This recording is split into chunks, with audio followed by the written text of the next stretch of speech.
Good evening. I would like to call the Special Finance Committee meeting to order at 4:10. Would you please join me in the Pledge of Allegiance?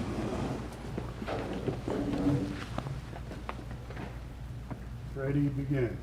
I pledge allegiance to the flag of the United States of America and to the republic for which it stands, one nation, under God, indivisible, with liberty and justice for all.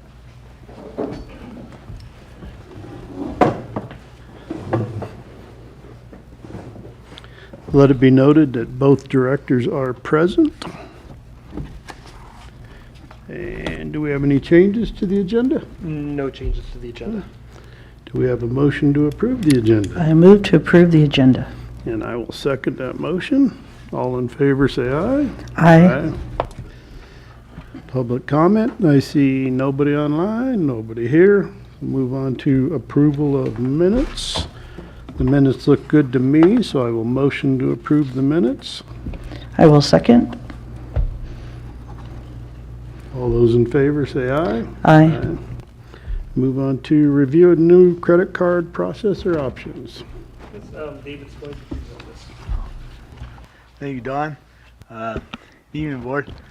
So we're here to, I guess, show this to the committee to review the available options and recommend a preferred credit card processing vendor for staff to present to the full board to make their selection. We were notified that Tyler, our accounting software, is no longer going to be compatible with Elevon. So if we were to proceed with Elevon, we would have to print out all the daily transactions people paying with credit card overnight and enter those manually. So our two options to remain how we are now of the payments posting automatically are, we have Tyler Payments, our Tyler accounting software, their version, and we have Global Payments, somebody they recommend, somebody that they are compatible with. Now Tyler Payments, their fee structure, the way they're done, is they would charge a 3.5% fee per transaction based on the dollar amount, and they would take that money immediately, give us the actual amount of the payment, and then they would keep the 3.5% fee.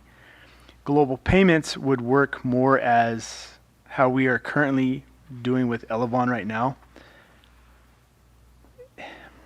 The fee varies slightly based on the type of credit card you use and the amount, but we collect a $3 fee from the customer, and then at the end of the month, the vendor sends us a bill based on the total dollar amounts and everything we've done, and it comes out to an average of $3 or just over. So we try to break even on that. It's right now, because things have went up, costs have went up a little bit, it's slightly over $3.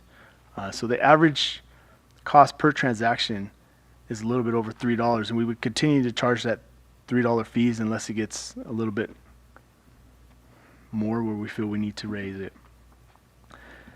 So I guess now I throw it out to you guys. Do you guys have any more questions or thoughts of which way we should be going with this? So Elevon's rate is pretty much close to Global Payments right there?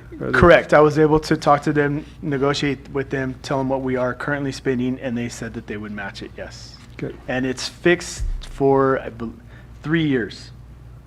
And that comes with, both vendors would give us new credit cards machines. Let's see, with Tyler Payments, we would have to purchase one of them for $500 or so. And it would come with contactless payments if we would like to utilize that, which we do not have in the office. Is Tyler a difficult software to match a merchant service with, or a credit card processing company with? Are these the only two options? And then secondly, have we asked others within special districts if they're utilizing someone that maybe is an even better rate?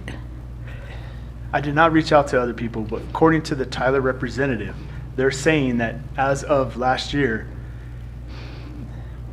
Elevon and all the other vendors are no longer compatible, whereas they're not going to send the payment information electronically and be able to post it. Automatically, right? Yes, due to just the protections and firewalls and security and all that stuff. Global Payments is the one that they recommended. It's either them or you go with Global. So they said you do have an option to use somebody else still, but they're You have just to do it locking down manually, kind of. who they're Okay. limited working with. Okay, I was just curious because I think I get 3% charged to me and 0.5%. I don't know how much volume we do, but that would add up. That's why I wondered, were there other options? But this is it. Unless we do it manually, and that sounds crazy. Yes, that is great. Yeah. And I did, it does fit. There was a few years ago, I looked at using a new vendor. We were gonna get a slightly better rate.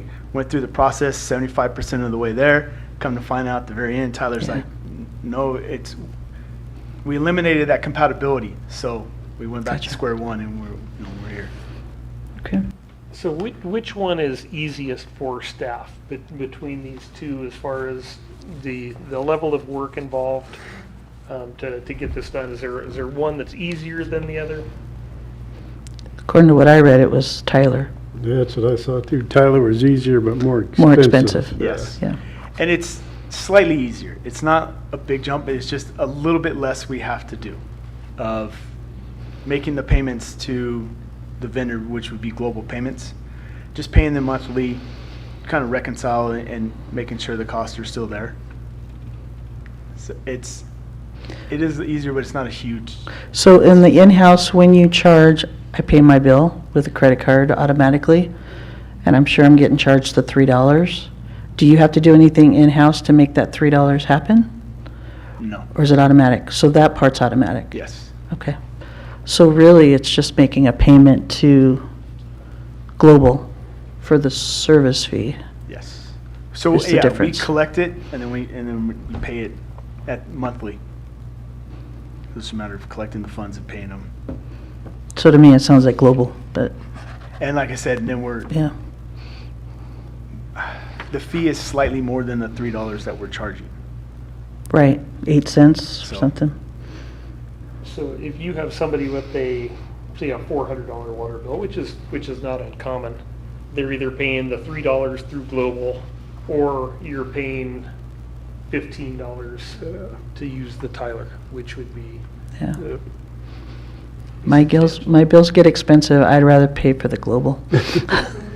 I agree with Global also. Yeah. Tyler seems to be putting everybody in a box. I mean, all the municipalities use them and they're Yeah. Yeah. cutting back and their outside vendors, yeah.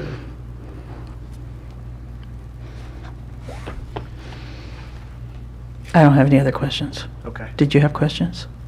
I didn't have questions. Okay. Yeah, I did as much research as I can, wanted to present it fairly both options for you guys to decide which one would be best. Global works. Yeah, I like Global, less for the employees to manually do. yeah. And we'll look too to see if this, I don't know if this requires board action. You mentioned taking it to the board. I'm not sure this rises to the level of requiring board action, but we'll talk to legal and find out. If it is, because I think the result is going to be the same, and I think the savings to the customer is substantial with Yeah. the Global. Definitely.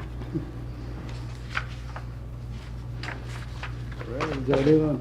That's it on that one, David? Okay. All right. Yes. So we'll move on to 5, review of disbursements.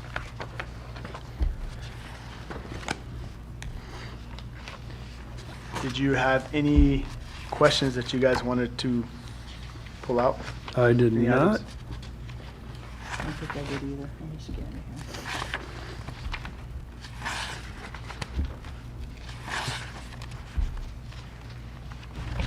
I did not have any questions. Okay. So move on to item 6, review of quarterly financials.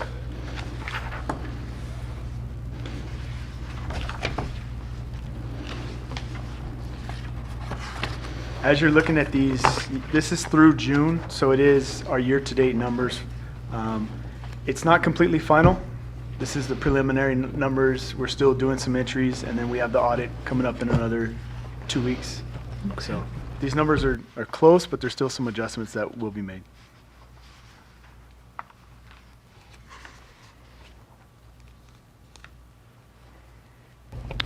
So I did have one question. The 52,000, that was to pay back government for past borrowing?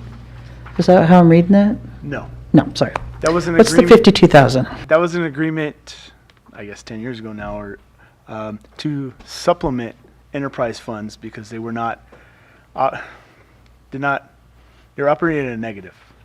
So 10 years ago, they established an amount that was needed, and every year that amount went down 10%. So the year before it was 104,000 that was transferred from government to enterprise. This year's the 50,000, and then next year budget it's zero. It was to supplement enterprise funds. Okay, maybe I'm thinking of something else because I thought we got with this coming year budget that we got to be where we didn't have to supplement. Just the coming year budget. So it's coming. This Okay. is the prior year. Okay, and then secondly, wasn't there an area where we utilized, I might be saying the wrong term, Are you talking about paying back the reserves? thank you, reserves, that's the word I'm looking for. So that is not this either. Okay, so I'm clear now, thank you. Yeah, this is, so when the county was running the district, governmental funds were supplementing the water funds to a great extent, and it took 10 years to wean it off of there.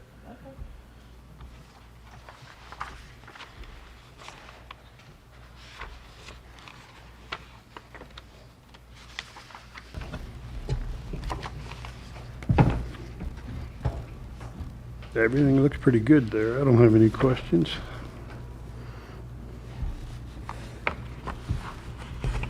I think I'm good as well. Okay. We'll move on to review of solar project credits and expenses, item 7.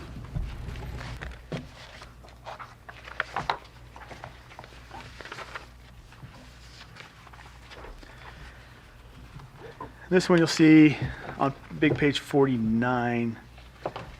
The year-to-date solar credits we are showing is $204,913. Slightly below what we were hoping for. I think there were some, I forget the word for it. Those solar transformers, generator things.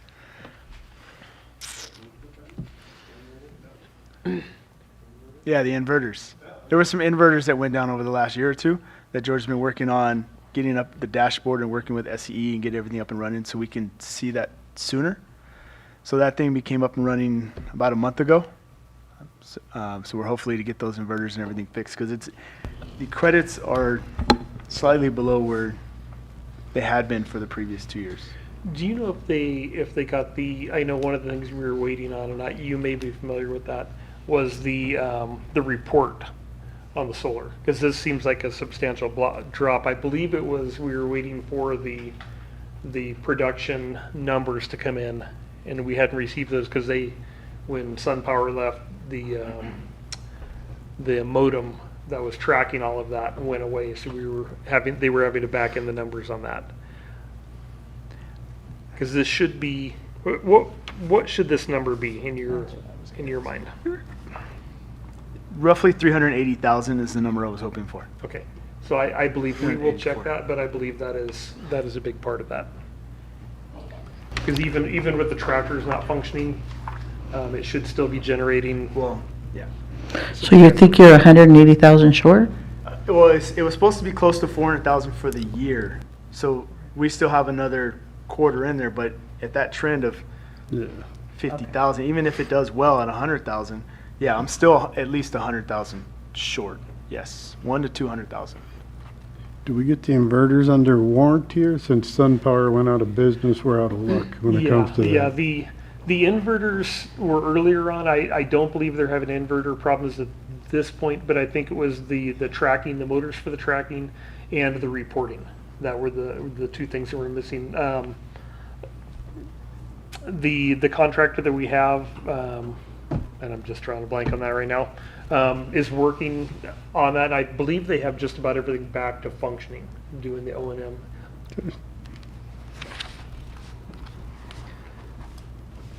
But we will, I'll find that out for you on the loss on that. It should be, I think it should be a lot closer than that.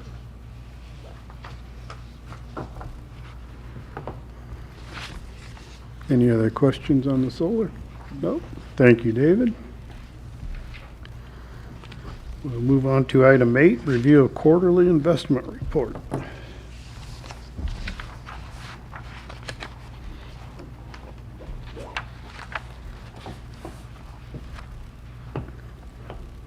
Not much changing on this report. You can see we've locked in a lot of our monies and some long-term rates, a little over 4%. Our short-term money in California class right now is at the 4.35, which is at what it was today as well. And the money for the Civic Center is locked up in which one? That is in the short-term California class as well, so that's still getting the 4.35. And I believe our loan was 4.6. So Yes. we're very close with that. Good.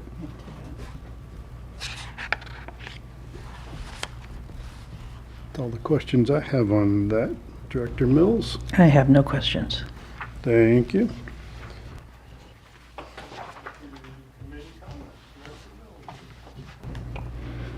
I have nothing to add.